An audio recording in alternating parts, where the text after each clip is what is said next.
Hi everyone, my name is Zaratsian. I'm an event and floral designer. This episode, I'm going to show you how to use lemons inside a fresh arrangement. Let's go back into my workshop area and see how this is done.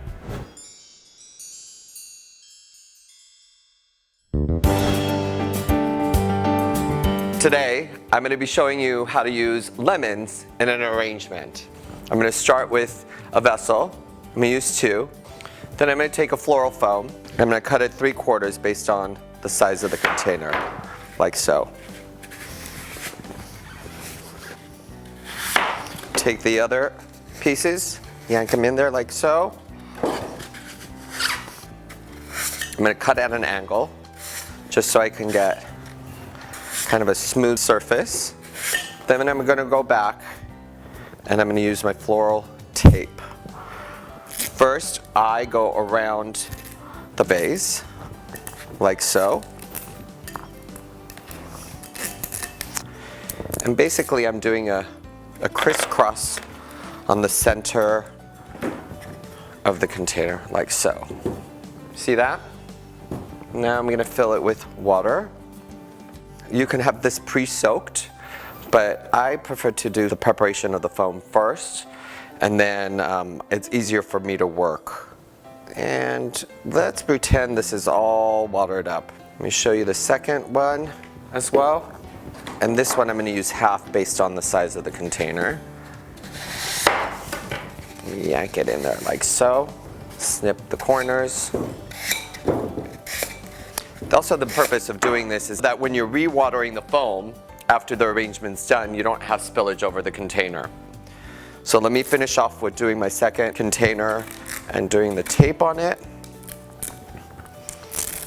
And then crisscross again. And the great thing about this tape is that you don't have to use scissors, you can use your fingers to cut it up. So I'm going to wet this one as well.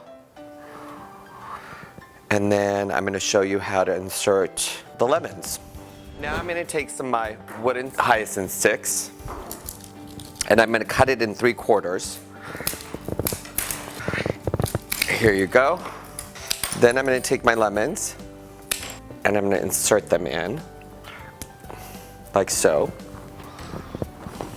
by jabbing the lemon. Sometimes it doesn't want to be jabbed.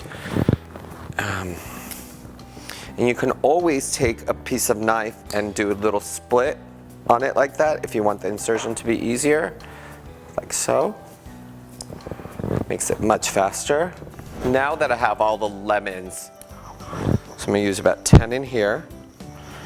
Got 3. And I'm not really concerned about how it's going to land. I'm just putting some by the lip of it, some in the center.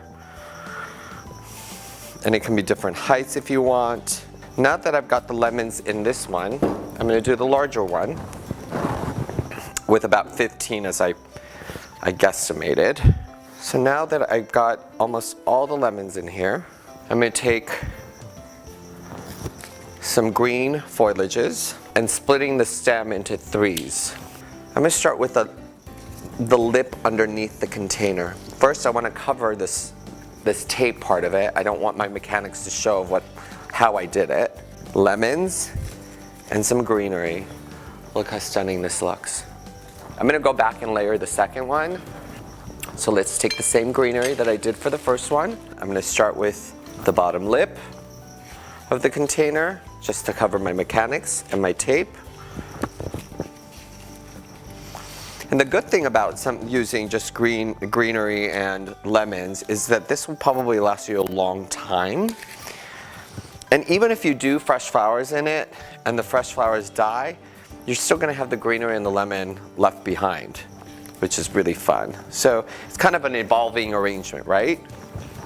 Almost done with this.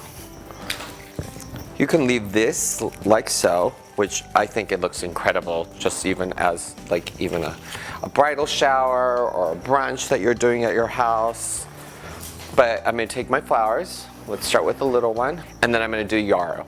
On the next one, I'm going to complicate it a little bit and layer it even more with more flowers.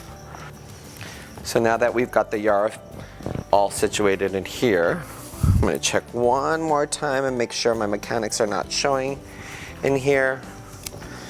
And put some more insertions. This is really in a good place right now. So just basically using lemons, foliage, and yarrow. Look how stunning this arrangement looks. I'm going to take the larger arrangement, do the same procedure with the yarrow, but I'm actually going to layer it a little bit further so it has a little bit of movement. And what I like about yarrow is it actually dries up beautifully. It changes its coloration a bit, but it's a flower that can dry up really well. Look at how stunning that looks. But just these two alone, without doing anything else, looks really stunning. But let me layer this one or two more steps, just so I get the movement that I want. I'm doing garden field zinnias. What I'm doing is kind of grouping colorations together. So when you're looking at this arrangement, now it has a little bit more movement and depth. I like sometimes using darker colors in an arrangement because it adds a little bit more